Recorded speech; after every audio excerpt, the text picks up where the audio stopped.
Hello ninth class students, today I am going to explain you your unit 7 conditional statements in Java. So in this lesson we will see how to write the programs related with if else, if and switch case programs. We will see and understood how to write. So see the first line. Computer program is defined as a set of valid statements designed to perform specific operations. It means when we write program in Java, we will write some statements, and with these statements we will make one program. When a command is issued to execute a program, the control reaches the first line of the program. So when we write the program, and after writing the program we are trying to execute the program, how it will execute? It will go first line, then second line. In this way it will go one by one unless the end of the program is reached. It will go smoothly one by one and check all the statements. So it keeps executing the statements one by one unless the end of the program is reached. The movement of control from one line to another is known as flow of control. So this movement from one statement to another statement when the program is going on during the execution time, this is called flow of control. There are different ways of flow of control. First is normal flow of control. When all the statements of program is executed one by one from the beginning to end without skipping any statement, the flow of control is known as normal flow of controls. In this type of programs, it will go line wise, means first line statement it will check, then next line, means smoothly it will go.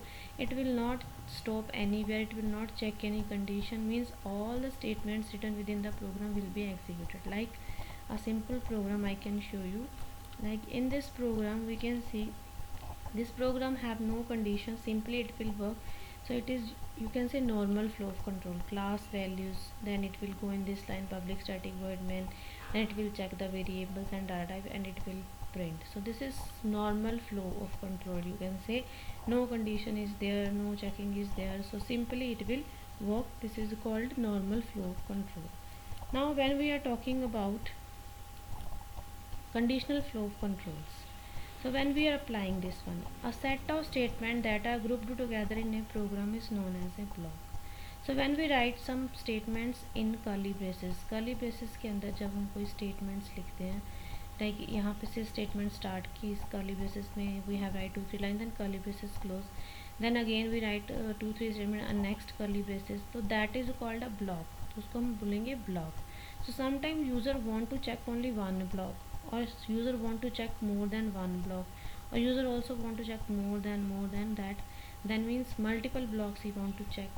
Then we are using conditional flow of control. So during the course of programming, it may happen that we want to execute a block of by ignoring another block based on the given condition. So sometimes user want, it will check only one block and ignore. If that block is true, value is true, then it will print accordingly. Others block, if that is not true or condition is not true, then it will ignore those blocks. In this situation, the control is diverted to perform the task accordingly. It is known as conditional flow of control. So when only the particular block is executed in the program, we can say this is known as conditional flow of control. Some of the statements such as if, switch, for, while, etc. are used to direct the flow of control conditionally. So these are the some words or keywords we are using to make these kinds of programs.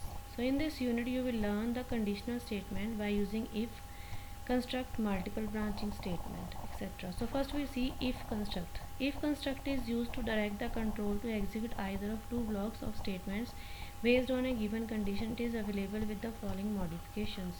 So in the if condition, we can say that this statement checks the condition first. It will check the condition first.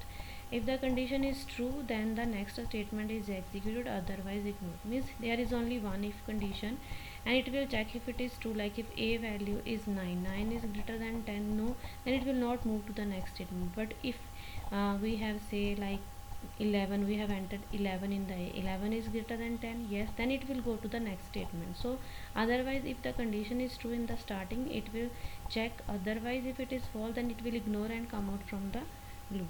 So in this, if the example in this example, if the condition A is greater than 10, then true, then it will calculate square of the number of A, otherwise it will ignore this statement and will go to the next statement. In that case it will print the default value C as 0.